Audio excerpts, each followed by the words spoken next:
So as you all probably know, people our age have a big problem, sleep deprivation. The most common solution to this is to push the school an hour back. But when you do this, you are raising complications in how the children get to school and sports that occur after school. Okay, I'm going to have a vote here. How many people stay up till 10 or later? Okay. So if school started later, how many would go to bed at the same time?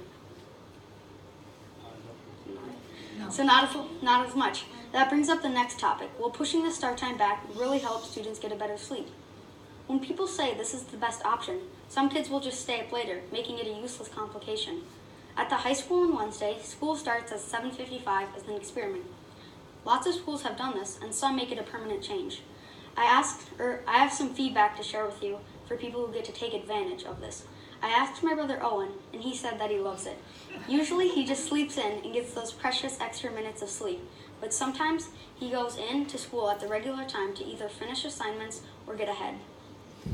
Now on to some graphs and studies.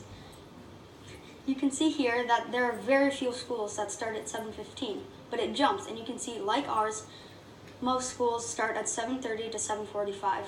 After that, it starts declining, but there are still lots of schools that start at 8:15 or 8:13 or later.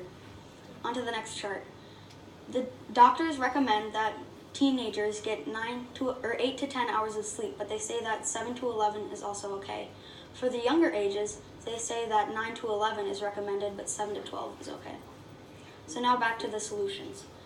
The next solution would be to have a very strict and set bedtime for everybody. This one would be a hard one to enforce, but if parents take control, then it could be a very real possibility.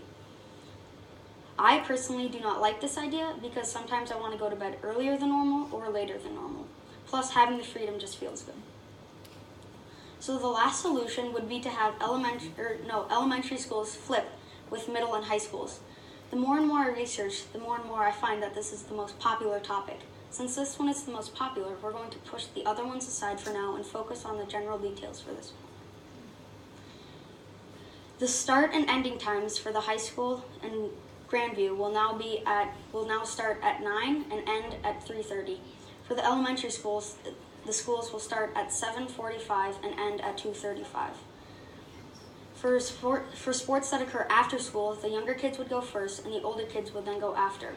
For getting to school, there will be a need for more buses since parents will not be able to take their kids to school because of the later start time. Lastly, I want to talk about the benefits of having more sleep and a later start time. First, I want to talk about safety. Teenage drivers who have class earlier in the morning have a 29% greater risk of being involved in some sort of car accident. Better attendance. Having a later start time increases daytime awareness, resulting in less tardy kids and better attendance rates. Lastly, reduced side effects. Having a lack of sleep can result in a greater risk of depression, suicide, hypertension, diabetes, and obesity. Thanks for your time.